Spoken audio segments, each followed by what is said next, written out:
Face the demons, put them to the test.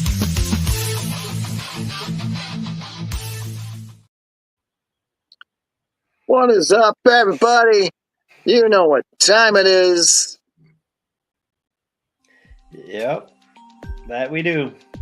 It is 8 p.m. Pacific Standard Time. Do you know where your cryptids are? Yeah, mine's highlighted tonight. Thought I'd give 'em a little glow to it. It's catching on. It's our thing. So, disastrous weekend, but we're going to stumble through this one. Yeah, stumble will be a word tonight. Why not? Yeah, it's gonna be a train wreck. Tonight, we are still in California. California dreaming. Yeah, I was kind of actually wondering what we were going to be doing till you finally sent me something. Yeah, that's just how out of it I've been this weekend. So, season 4, episode 7, we are doing the Cecil Hotel. Welcome in, Tammy. Tammy's at work. As long as we got somebody listening, somebody going on, it is all good. We are live on Facebook, we are live on YouTube, and we are live on Twitch. We're live everywhere. We're live almost everywhere. Wednesdays at 1 p.m. Pacific Standard Time. This will be released out onto Spotify. We make not a dime off of this one. There is no Patreon. There is no special things. We don't need it. We're here because we love having fun, and this is fun. And whiskey. Exactly. Yeah, I'm glad you included the whiskey on that one. Goddamn almighty. We both use it after this week. Oh, yeah. It's going to be a night. So tonight, we're going to be talking about the Cecil Hotel in downtown L.A. Tonight's report comes from our number one fan, Miss Tammy. She does a great job on these things. Little sidetrack there. Cecil Hotel, known as LA's most haunted hotel. Cecil Hotel brings stories of serial killers, tragic endings, untreated mental illness like ours, and infanticide. Yeah. I know I've got Maker's Mark and Dr. Pepper. I don't know what I think you got your Jack and Coke. I got the standard Jack and Coke, man. So yeah. They should sponsor the show. Right? Well, Maker's Mark. Yeah, and Jack. But this is not untreated mental illness. This is treated mental illness. Just saying. Okay, where was it? All right. The hotel, located at 640 Main Street, Los Angeles, California, was built in 1924 by William Banks Hanner. He invested $1 million into the hotel at the time, which equals to about $13 million today. It had an opulent marble lobby, stained glass windows, and alabaster statues decorating the 14th floor hotel that boasted 700 guest rooms. Tammy did add this one. It has 15 floors and it's 14 stories since there is no 13th floor, unlike Circus in Las Vegas, which has a 13th floor. Which has to tell you something. If the Cecil has no 13th floor, but Circus in Las Vegas has a 13th floor, then something is kind of evil in Vegas. We're going to have to cover that when we get into Nevada. Well, that's why they call it Sin City. You got a 13th. I stayed on the 13th floor in Circus, got off the elevator, went, are you kidding me? Clowns, 13th floor. Baggins. Oh, hey, Josh. Josh is in tonight. Yeah, we should probably, if we ever go to Vegas, I think we need to go to Zach Baggins' thing and suffer through it. No. Not Zach Baggins. Hello, remember the hashtag. I know the hashtag. I know it well. I need to get that tattooed right here on my arm. Dude, pair of tattoos. We both do it. All right, cool. Let's do this. Josh Logan, you in? You want to add hashtag not Zach Baggins on your arm? All right. Meanwhile, the neighborhood kids are killing each other outside my window. Woohoo! It's adding to the atmosphere of the haunted hotel. Josh Logan, no. Aw, come on. All right. Where All were right. we? All right. Hanner thought his hotel business would be a sure thing, but then the Great Depression came, and for the decades that followed, the hotel and the neighboring area around it began to decline. Today, the neighborhood is considered Skid Row. The story of the Cecil Hotel is filled with tragic events. The first suicide out of, 16 million? The hotel was in 1931. W. Kate Norton, a hotel guest, was discovered beside a pile of poison capsules. There were a few more suicides that did not have a lot of information that we could find. In 1937, 25-year-old Grace E. Magro was the fourth person to die at the hotel. She fell from the 9th story with her body tangled in telephone wires. It is unbeknownst if her death was due to suicide, accidental, or something more sinister. I say suicide. Why not? Well, she was dangling in the telephone wires. She was aiming for something. Because telephone wires normally got a little bit of distance between, the curb and the building. Oh, absolutely. January 6, 1938, Roy Thompson, age 35, jumped to his death from his bedroom window and discovered on the skylight of the building next door. So he jumped out of his bedroom window and was discovered on the skylight of the building next door. So, what floor was that, though? 14th? It does not say in this one. I'm just trying to think, because if he landed on a skylight, he would have had to have been up on the really upper floors. And there must not have been that much room if he between the buildings if he landed. The other building had to be right on top of that building. On top of that hotel. I believe that Cecil's got like a lot of buildings that are like right around each other. Okay. If I'm correct. Dora.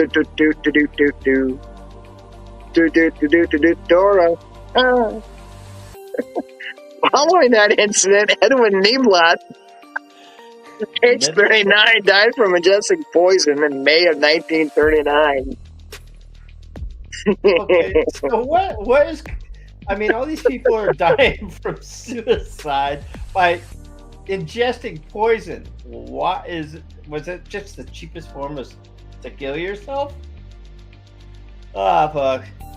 You didn't want to jump out the windows. I like this next paragraph. I guess it just sums it all up. Go ahead and read it.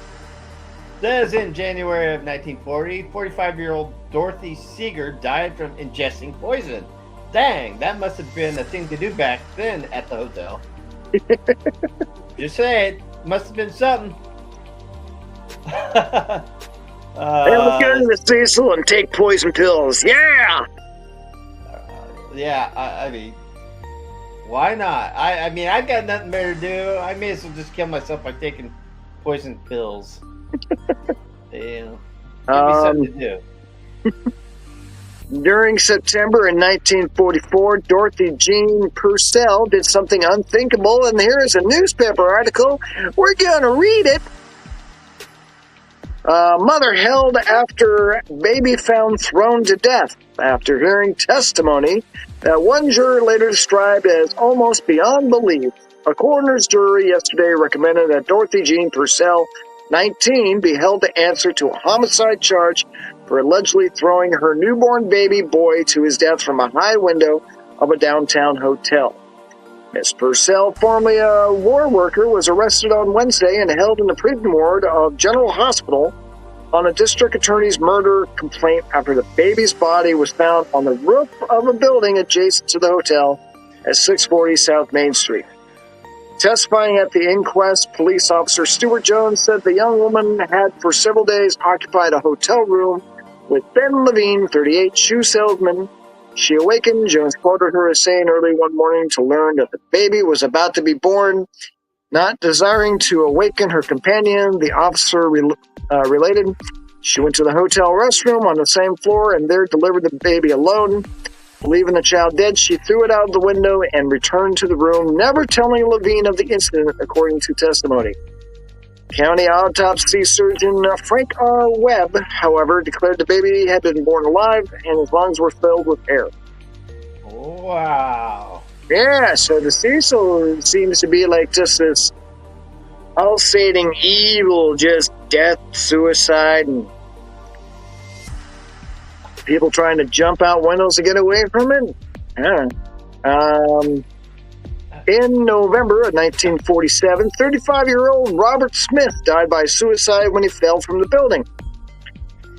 February 11th, 1962, Helen Gurney registered under the name of Margaret Brown. She was 55 years old when she fell from the building in an apparent suicide. A lot of people just want to jump out the window. What the hell? What?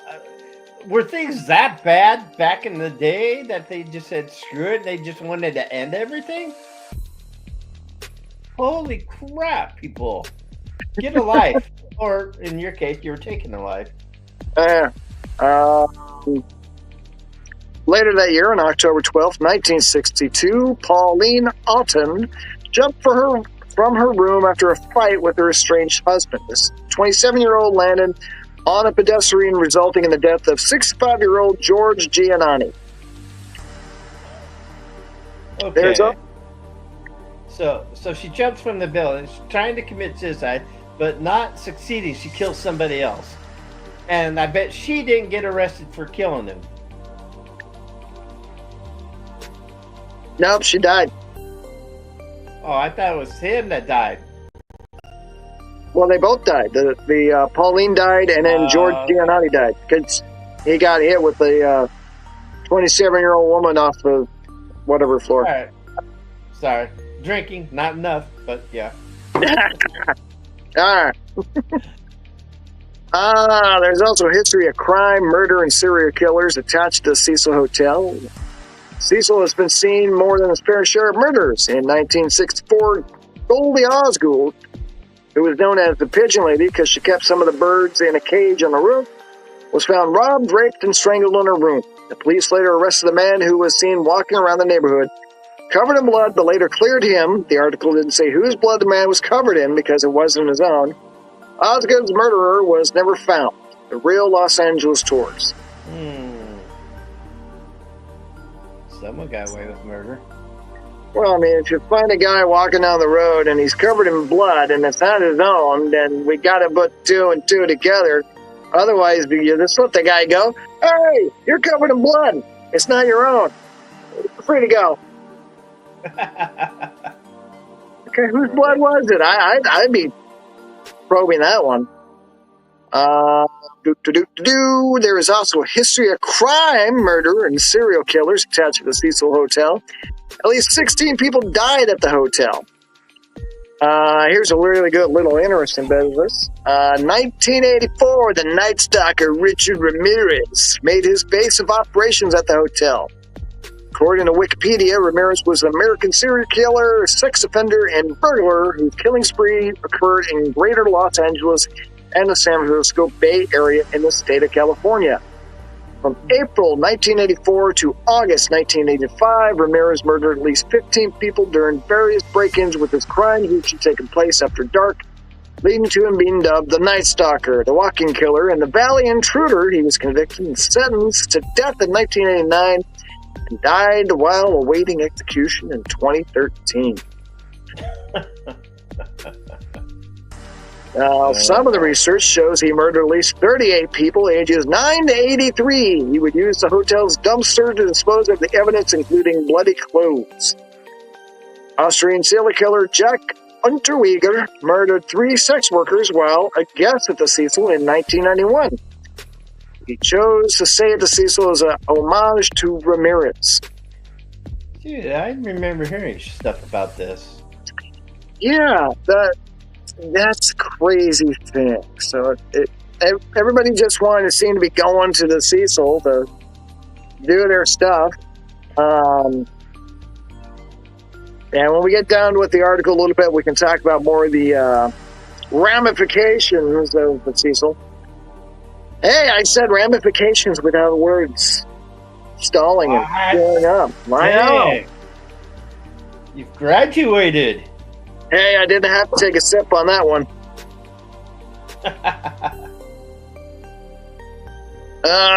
2011, the hotel was rebranded to try to escape some of that negative history. They named it Stay on Main. If you've got a haunted hotel that has this much dark history, suicides, murders, weird things going on. Yeah, rapes, yeah. Well, why would you rebrand it as that?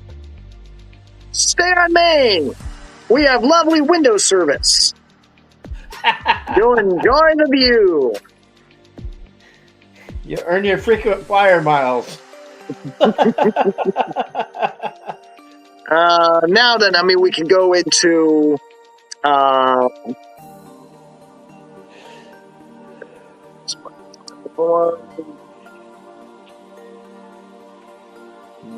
where are you heading to now, my friend? Going to look up the death of Elisa Lam on Wikipedia. I'm going to finish this part of the article, then we'll skip. It became famous again when a 21-year-old tourist went missing. It became one of the most haunting stories in the history of the Cecil. The residents at the hotel began to complain about the tap water looking cloudy and tasting weird. The front desk wasn't particularly concerned, and management completely ignored these guest complaints until the water pressure began to drop. It was then that a maintenance worker examined the roof water tanks and discovered the decomposing body of a young woman inside one of them. She had been floating in it for nearly 3 weeks. She was fully unclothed, with her clothing resting on the bottom of the water tank. Further investigation revealed that the deceased was a Canadian tourist by the name of Elisa Lam, a guest of the hotel, which at the time had created a separate budget hostel section of the building and branded it Stay on Main. Lam had been sharing a dorm room with a couple of other women who had reportedly that she'd been acting erratically. Her death was ruled accidental drowning with possible ties to a bipolar disorder that caused hallucinations.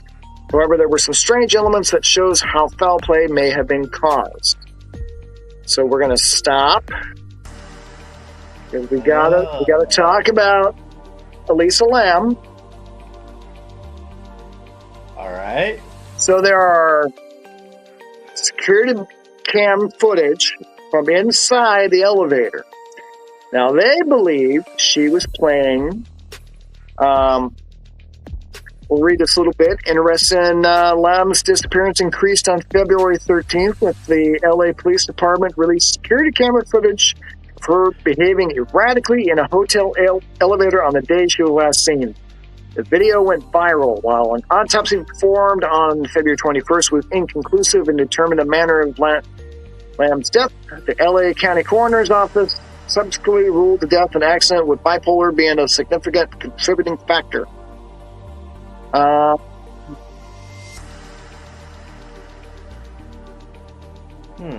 the elevator video, they were saying that she's playing the elevator game. So this is one of those urban legends that you go into a tall building, and I do not have the page with me. We're not going to tell you what to push, but you're supposed to press certain buttons, certain floors, and a sequence. I think it's like go up to floor number 7, wait till the doors close, and hit bump, bump, bump. 3 more floors, go to where that floor ends, keep the door open for 5 seconds, and you'll hit another series of buttons. What this is supposed to do is you're supposed to be going into either a parallel dimension, a pocket dimension, or you're summoning a spirit. There's 3 different, multiple theories on the elevator game, but I would be calling that a game, but okay.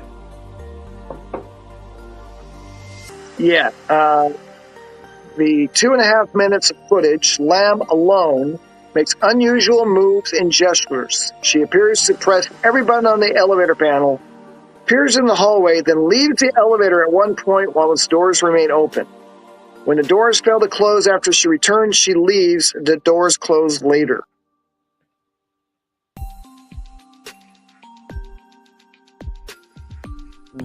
So there's several theories on what she was doing. One was that Lamb was trying to get the elevator car to move in order to escape from someone who was pursuing her. Others suggest she might have been under the influence of ecstasy or some party drug, but none was detected in her body. Some say she was having a psychotic episode. But the thing is, if you watch the video, and it's everywhere, she's hiding in the back of the elevator. So the camera's kind of sitting up here, the doors are kind of in front, the panel's over here. She's hiding over behind where the buttons are. She gets out, she looks down the hallway.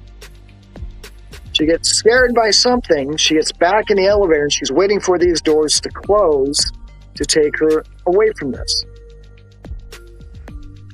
So if we're going to go with the elevator game, if she hit everything in the right sequence, maybe she's calling out one of these dark entities in the hotel.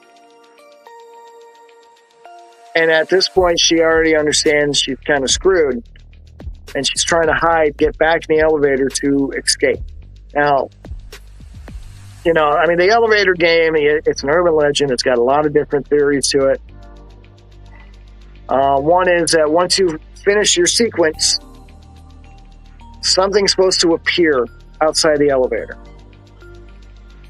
So it's a door, dimensional rift to another dimension. It's supposed to be a spirit. It's supposed to be a dark spirit. It's a modern day Ouija board conspiracy story that's out there. So, did Miss Lamb, did she hit the right amount of buttons? And when she gets to the top floor, the doors are remaining open because she summoned something. And as she's looking out into the hallway to observe it, she happens to see that it was there. Because the interesting part about the whole thing is the water tanks. Because now we got to talk about the water tanks. Okay. There's 4 big tanks up on the roof that supplies water to the entire hotel. So her body, let me see, on the morning of February 19th, Santiago Lopez, a hotel maintenance worker, found Lamb's body in one of 4 1,000-gallon water tanks located on the roof, providing water to guest rooms, a kitchen, and a coffee shop. Though the open hatch, he saw Liam's face lying face up in the water. The tank was dried and cut open. Gonna emphasize cut open, since its maintenance hatch was way too small to accommodate equipment needed to remove Lamb's body. So what they're describing is, if you've seen any of the shows, is the hatch to these things was very heavy. So if you opened it and were able to squeeze your body into this little tiny hole, you've got no footing underneath you to pull the hatch back over top of you. So if this was suicide, how is she doing this suicide? How is she getting this door to sit open? Squeeze into, I think it's a little 3x3, maybe it's not even a really big hatch. Then you slip into the tank, you fold all your clothes up, put them to the side, and then you're basically bobbing around, and you've got to get up to close the hatch to seal you in. But there's nothing underneath you. It's a 1,000-gallon tank, so... Right. And bobbing in there, even to try it, you wouldn't even be able to get out of it. Yeah. Let alone closing the hatch behind you. Exactly. So demonic influences, possibly, perhaps? Nah, I'm not. I'm gonna say no. Maybe drug induction. Well, somehow she got in a tank that she probably couldn't have been able to get into. So theories and speculation in the article.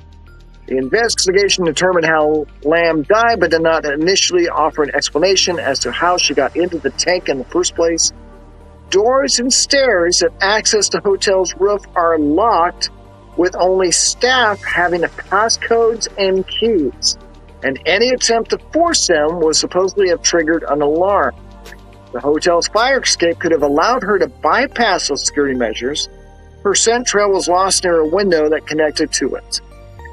A video posted to the internet after Lamb's death showed that the hotel's roof was easily accessible via the fire escape and that two of the lids of the water tank were open. So, kind of a skeptic's corner, a little early. It was a possibility, so two of the tanks were open. But I mean, that's also after Lamb's death, so. But the tank that she was in, the hatch was closed. Apart from the question of how she got on the roof, others asked if she could have gotten into the tank by herself. All four tanks were 4 by 8 foot cylinders propped up on concrete blocks. So they're 4 by 8. There was no fixed access to them, and hotel workers had to use a ladder to look at the water. So here's a little bit more information. To get up to these hatches, you would need a ladder just to get to the hatch. All right. And there was no ladder up on the roof when they found her body. There was no fixed access. They were protected by heavy lids that would be difficult to replace from within. So yeah, there we go. There would be difficult for her to close it back up after her. The hotel employees who found the body said that the lid was open at the time, removing the issue of how she could have closed the lid from inside. So here we got a little bit of one report says the hatch was closed, one hatch is saying it was open. So one half of one or half the other. The hotel employee who found the body said the lid was open at the time, removing the issue of how she could have closed the lid from inside. Police dogs that searched through the hotel for Lamb, even on the roof shortly after her disappearance was noted, did not find any trace of her. Okay, so now, see, this article is kind of going back and forth, back and forth. Okay, well, you can't open the things and they're heavy, but it was open. But now we got the police dogs, when they were searching for her after she was gone missing, could not find her scent up on the roof. Kind of weird, kind of crazy. Well, I mean, if she's in water, you're not going to be able to catch her scent. Well, I mean, you still got to get into the tank somehow. All right, now I'm leaning conspiracy theory all the way. She was murdered.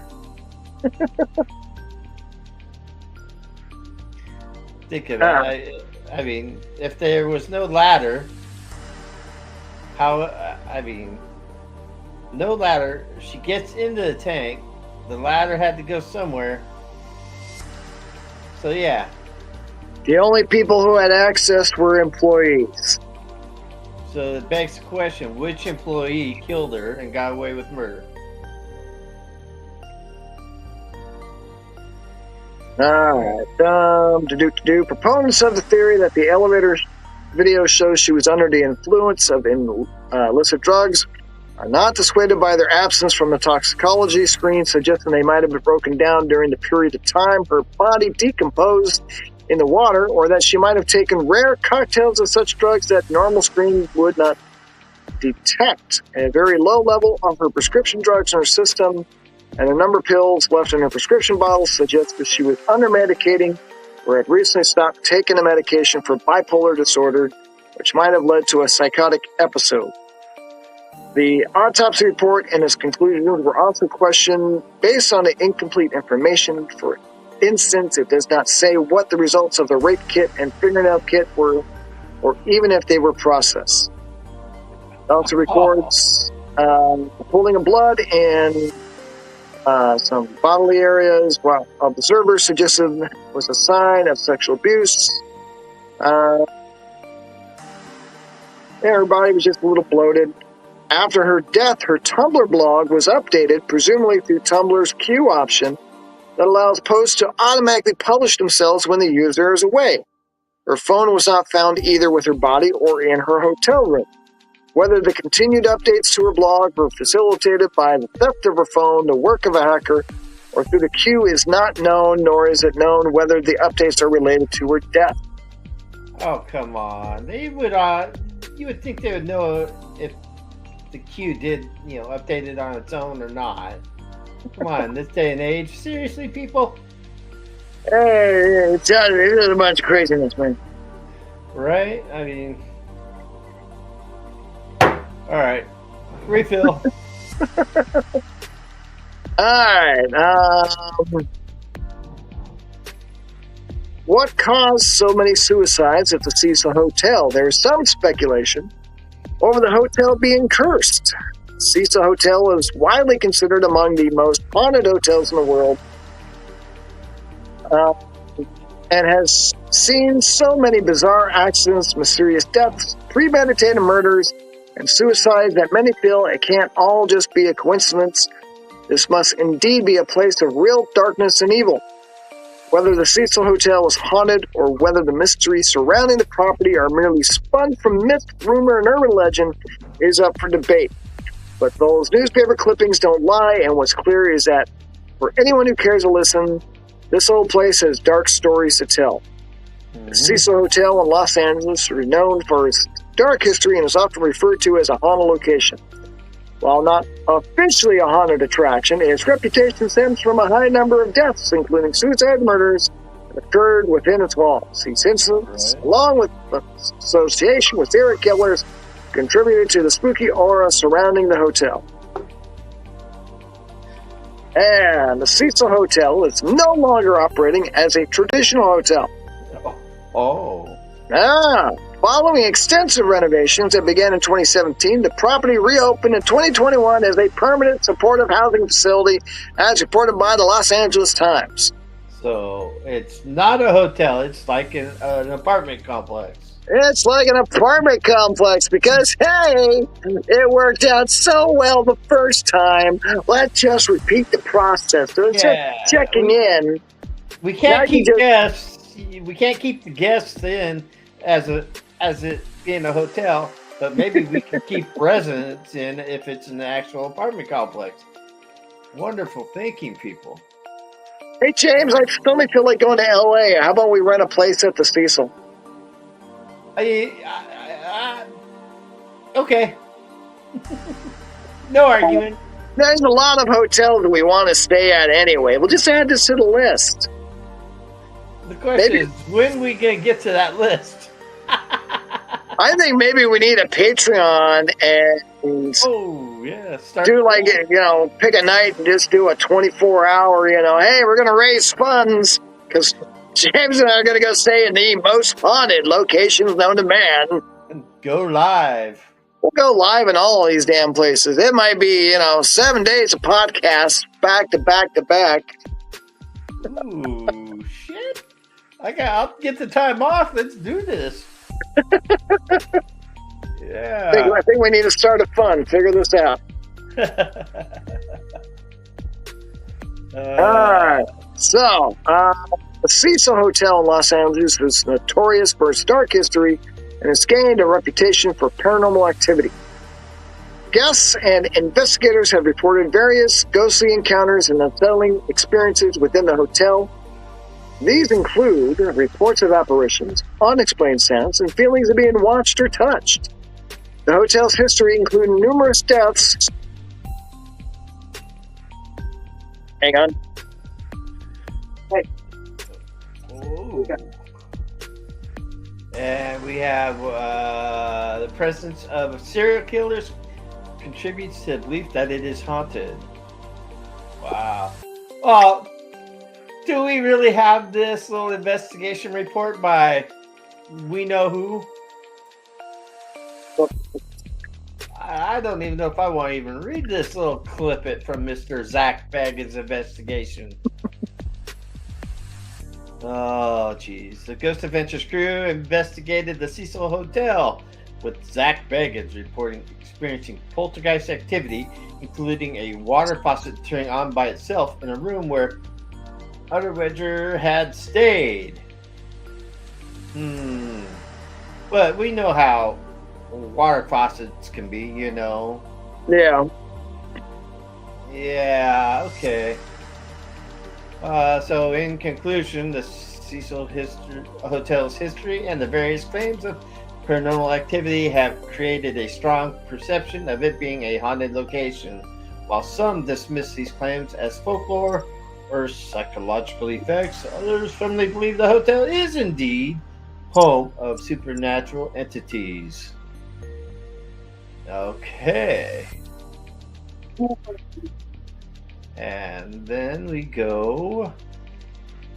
Oh, we lost the dock man. He's hiding away. Just had a dog come in and get into stuff in the office here.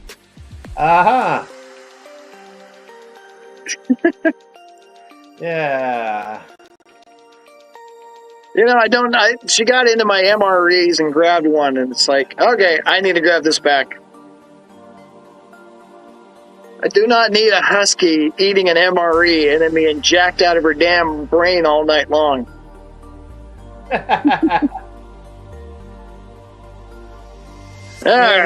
You know, there's even a website for the Friends of the Cecil? There's a website for the Friends of the Cecil Hotel.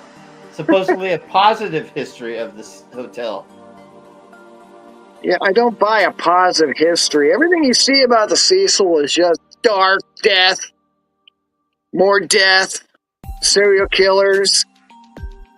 Well, one of the lesser known but deeply meaningful aspects of the Cecil's history is a connection to the early days of Alcoholics Anonymous. You know that? I did not know that. Well, there you go. That's one of the positive things.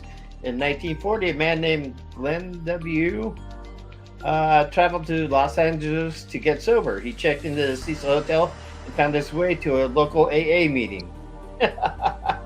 Inspired by the support he received, he went on to help establish the first West Coast chapter of Alcoholics Anonymous. So there you go. A little positive. A little bit of positive. You still got Richard Ramirez. Well, I wouldn't call that positive. No. I mean, Richard Ramirez was into a lot of dark stuff. Right. So, I mean, what's the possibility that maybe the Cecil, instead of the Skeptics Corner, we're going to go Conspiracy Corner? Kind of just veer a little bit. I don't have that tab up and running for that. Of course not. That's a brand new thing. Mm-hmm. Well, we are going to slap that tag on. Well, shit, you know, by the time this one's over, I might need a brand new bottle of Jack. Just kidding, man. Hey, by the way, Jack Daniels, you want to sponsor the show? We can hit up all those haunted locations quicker. A lot quicker. And I'll take time off. DBK Unleashed, sponsored by. Make it a bidding war. I like Maker's Mark. I like Maker's Mark. I almost forgot what I was drinking. Oh, so yeah, so you're feeling pretty good already. After this past weekend, yes, it's a weekend of embarrassment and 35-year high school graduation and being more embarrassed and yeah. Well, better you than me, my friend. Better you than me. So, Conspiracy Corner, what if Cecil is a place of darkness and evil That's why everybody, it needs blood sacrifices from time to time. I feel like I need to have tinfoil. I think I need to get rid of this. I need a tinfoil hat next time. I think that needs to become part of the show. So pretend I got a tinfoil hat on. That the Cecil is just a haunted location, and it's just set up to harvest souls.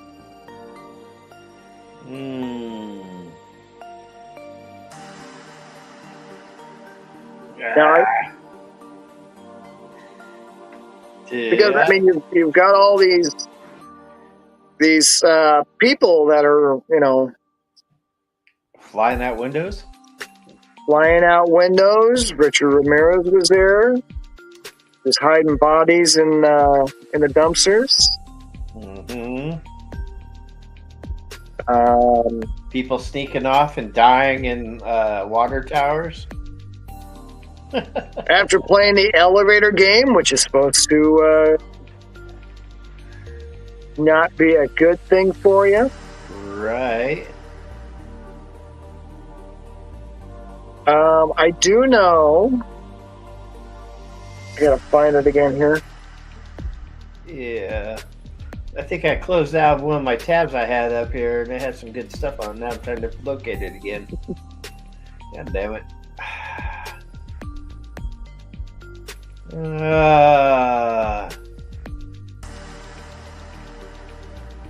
I'm having trouble finding it. There was a movie. Yeah, that's the one. It's like, where is it? Well, there's the 2005 horror film, Dark Water. That's it. Yeah. It's an American remake of an earlier Japanese film of the same name that seems to be...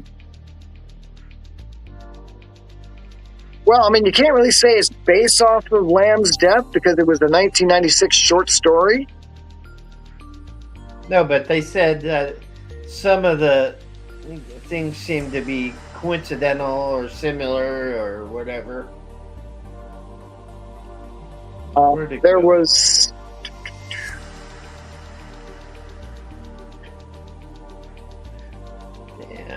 I mean, Netflix has a good special on the Cecil and Lamb's death. I can't remember the movie. It was...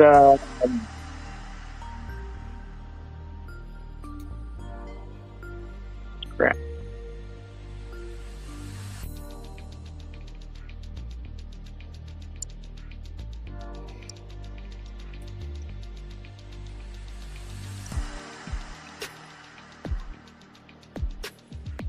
All my tabs are going away.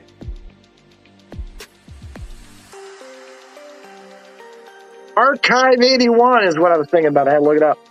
Archive 81 on Netflix is basically, in a nutshell, this man is contracted out by this wealthy individual to go through these series of VHS tapes about a woman staying in a haunted hostel. And she's there doing a story about the paranormal. And as the TV show unwinds, it is a lot like the Cecil Hotel, where weird things are going on, people go missing. I won't ruin it for you, but it is follow along the same lines as the Cecil. It's creepy. It's crazy. It's positively ooky. I don't remember the rest of the song for the show or the Addams Family, but we got to throw a little bit of humor in because we're dealing with some really, really shitty weird stuff. things.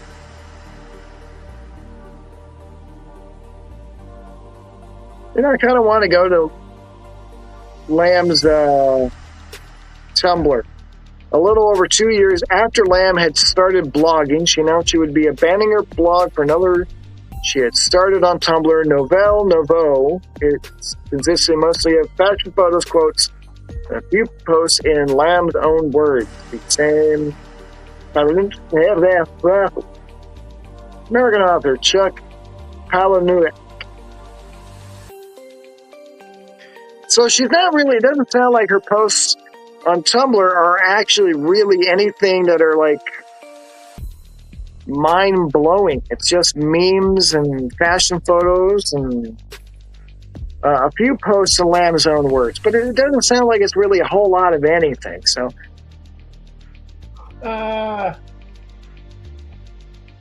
ABC had a series. It's called "How to Get Away with Murder."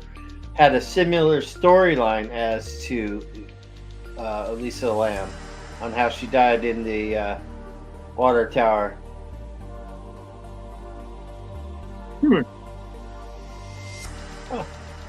Sure, it's on a streaming service somewhere. Yeah. Began airing in 2014.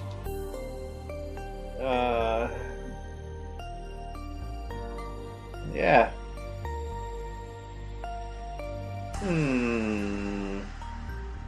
So basically, Cecil.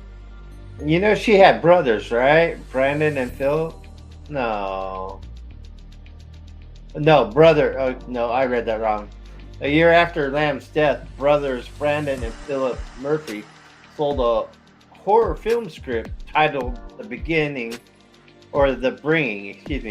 that used the investigation of her case as a backstory for a fictional investigative detective thing. Yeah. It's so twisted how people can take something like that and just, yeah. No, that's all right. That's kind of dark. Well, in 2015, the media speculated that the 5th season of American Horror Story was inspired by Lamb's death. Go figure there. Yeah, I do know on TikTok there is a creator who lives across from the Cecil. And for a while there, he was posting like daily videos of him looking out his window and videotaping the Cecil and the weird things that were going on. It's been a while since I've seen him though. January 13th, 2021, Netflix announced a 4-episode docu-series titled Crime Scene: The Vanishing at the Cecil Hotel, which explores Lamb's death, and it premiered on February 10th, 2021. So she died back in the 90s, right? Yeah. So, I mean, back in the 90s, here it is, 20 years later, give or take. Oh, wait, no. January 2013. Oh, 2013. Okay. 2013. So, 8 years after her death, they're still coming up with docu-series or, films, miniseries or whatever, basing it off of her death or some stuff. Yep. Something happened. And that to me is like, it's sadistic. You're making money off of someone's death in a roundabout way. Yeah. Well, I mean, if people want to go ahead and check out the hashtag on the bottom there, not the whole hashtag, which is part of it there, and you want to go watch the show that they did. It was a 2-hour special at the Cecil. The Stay at Maine, as they call it, which will always be the Hotel Cecil. We're all going to know. I mean, it's like we got a hotel out in a hostel, the Norblatt in Astoria. Weird things happen there. You can change the name, but we're all going to know it's Norblatt. Exactly. I mean, yeah, locals will know it by its original name, and they go ahead and change the name. Later generations ain't gonna know. Yeah, but I mean, you're always going to have that one or two people that'll be like, "Oh no, that's not what it's called. That's not what it's all about." Right. Yeah. apparently the Norblad's got some bad things. It seems to be these old hotels that are just seem to be set up for a magnet of darkness. They always want to try to rebrand it, rechange it, you know. Right. I mean, if you got enough bad things going on and you're in a bum part of town, man, just be time to tear it down a little bit. But I mean, by honestly rebranding a hotel or any business, do you honestly think that's just going to get rid of it, of the history behind it? No, because it's always, like we said, you're going to know it by that particular name. Well, especially if you've had how many suicides, how many serial killers staying there, how much blood has been just dripped all over the walls. Right. Or the sidewalks. Or the Sidewalks.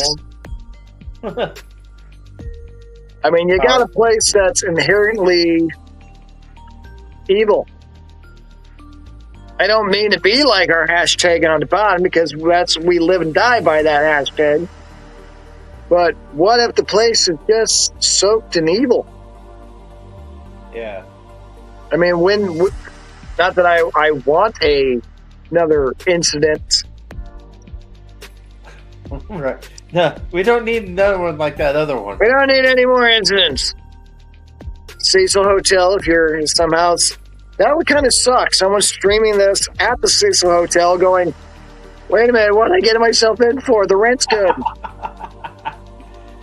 I know we have 2 people watching. If somebody is listening to the podcast later on, that's at the Cecil Hotel, I don't want to say stay out of the elevators, but you know what? Stairs are good form of cardio.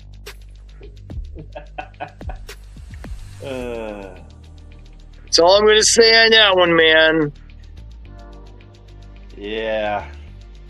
Do not play the elevator game in a place. Even though I think maybe we need to go to Las Vegas, Circus, and play the elevator game. It has a 13th floor. Clowns are evil. It's all going to eat our souls. Oh, clowns are not evil. Clowns are evil, man. Stay at the Clown Hotel. Another place that's on our wish list of places to hit. I've already been there. We can go say again. I wouldn't mind.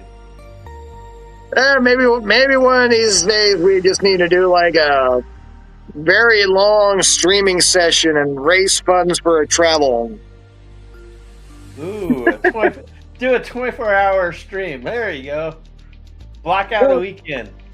I think we might die. For sure.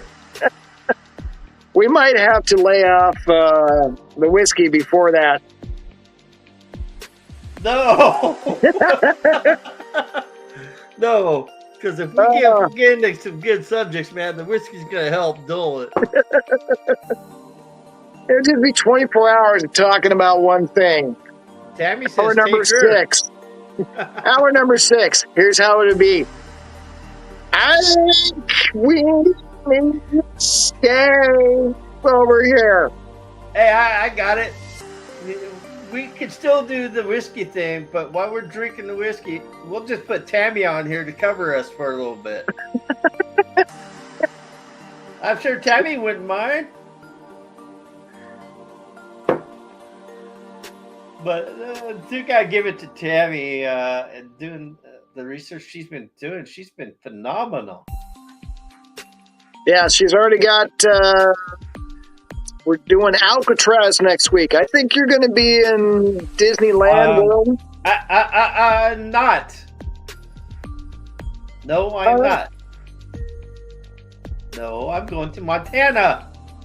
That's right, Montana. I forget. I am going to Montana. Are you going to Gunslinger Gulch? Absolutely. Bastard. Round 2. But a bunch. All right. I'll get somebody else. Yeah, it'll be you next Sunday. I'll be missing that one. That's all right. It'll be Alcatraz. I'll find a co-host. There's a lot of co-hosts out there. I won't mind stepping in for the chaos. I may tune in, depending on where I'm at. Yeah. Because I'm sure at that time of night I ain't gonna be doing nothing but sitting under the stars. And then I think we're gonna do Nevada for August. I almost said July. Nevada. We'll do Nevada next. We'll just go from California over to Nevada, and we'll just kind of work our way around.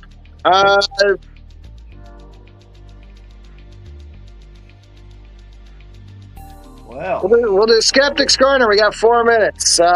Your take. Cecil Hotel, how do we explain this away?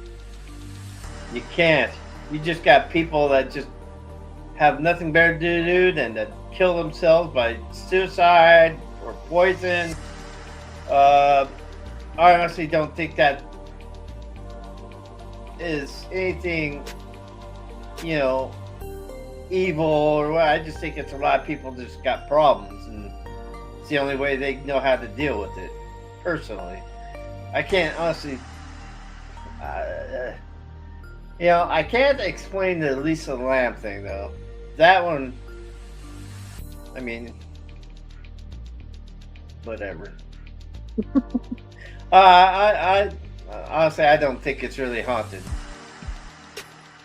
Now, if there's some other concrete things of paranormal activity, because all this was people killing themselves by suicide, whether it's jumping out windows or pills. You can't really classify that per se as paranormal caused. True. Well, here's going to be my 2 cents to skeptic corner this thing. You have a place that's in a rundown part of LA, which means the rates are going to be low. Mm-hmm. Your rent's going to be low. Absolutely. You're downtrodden. You're desperate. You're done with everything. You don't really want to go to like a Hilton or one of the higher end motels. You don't care about that. You just want a place that you can go quietly. Nobody's really going to really care. You've got the serial killers that are staying there. Again, it's the Skid Row. It's the poor part of town. Mm-hmm. You can have a hotel that's located somewhere, rent's cheap for nights. You can come and go. No one's going to care. It's rundown part of town. No one's going to care. So it would be easy to go there and just disappear. So, is it haunted? Is it cursed? Is it evil? We're going to leave that up to you guys, the viewers, as always. Yep. And then, because of the fact that James and I be here last week, he won't be here next week, so he's going to have to give out his line tonight, and then I will try to remember it for next week. Write it down. All right. Well, keep your cryptids close and tight and hug them all night. Until next week. Right? We'll see you all later, everybody. Drink on. I'm out. Yep. Out we go.